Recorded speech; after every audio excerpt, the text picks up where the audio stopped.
Цената на гасот историски никогаш не била повисока и достигна над $3,300 според лондонската берза.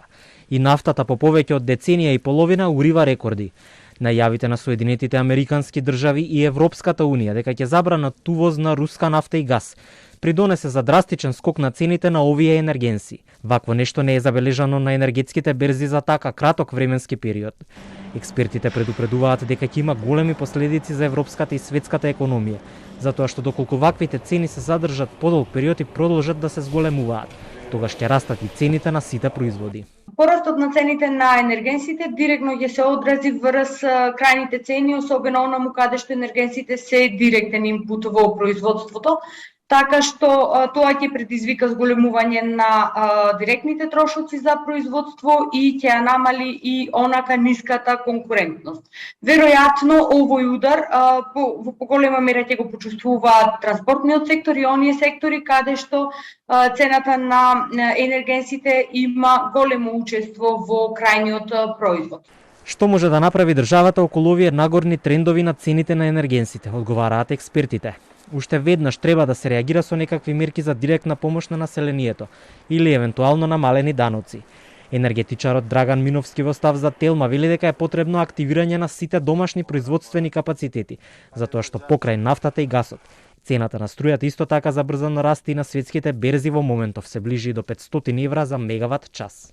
На краток рок потребно е државните институции будно да ги следат движењата на цените и брзо да реагираат со зголемување на помошта за ранливите категории граѓани. Намалени даноци и акцизи за енергенсите се со цел ваквиот ефект да има помало влијание врз граѓаните и економијата. Во делот на електричната енергија потребно е активирање на сите расположливи производни капацитети со што ќе се зголеми домашното производство на електрична енергија и ќе се намали увозот.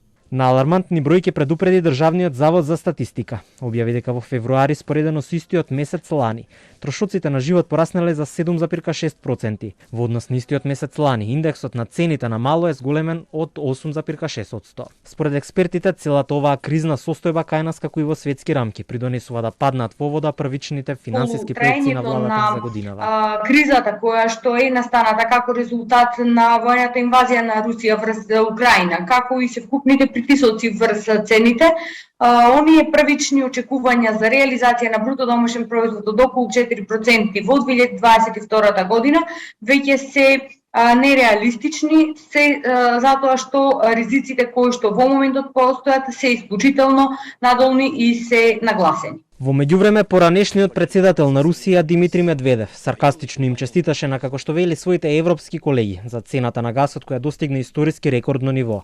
Медведев на Твитер напиша: "Добро дојдовте во новиот свет, каде што европејците ќе плаќаат 2000 евра за 1000 кубни метри газ."